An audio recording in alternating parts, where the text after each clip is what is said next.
महोदय, मला ना याचं उत्तर मिळालंय। हा मुद्दा एवढा गंभीर आहे।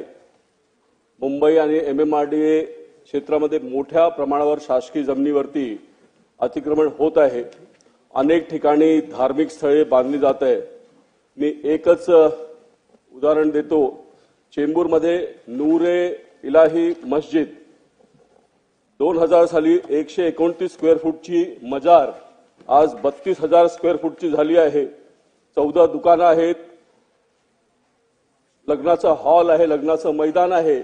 आणि साहेब, देशातलं नाही जगातलं 8वं आश्चर्य म्हणजे ही मजार जमिनीवर नाही तर 3ऱ्या माळावर आहे। 6 महिन्यापूर्वी मी महाडाच्या सर्व अधिकाऱ्यांबरोबर बैठक घेतली होती, पण आजपर्यंत कुठलीही कारवाई झाली नाही।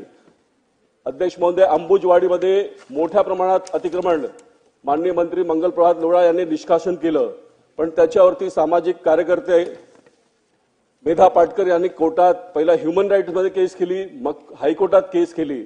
अध्यक्ष महोदय, अशाप्रमाणे अनधिकृत बांधकामावर कार्य करणारे मंत्र्यांवर जर खटला होत असेल तर हे योग्य आहे का? जे लोक याला प्रोटेक्ट करतात अध्यक्ष महोदय त्यांना अटक झाली पाहिजे, त्यांच्यावरती कारवाई झाली पाहिजे।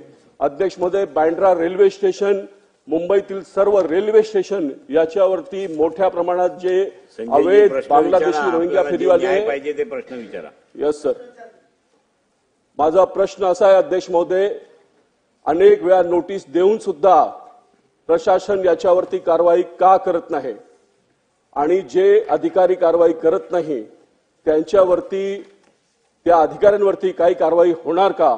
आणि या जवळपास 10 लाख स्क्वेअर फूट जमीन शासनाची याच्यावरती अतिक्रमण मुंबई आणि आसपासच्या क्षेत्रात झालंय, याच्यावरती शासन गंभीर आहे का?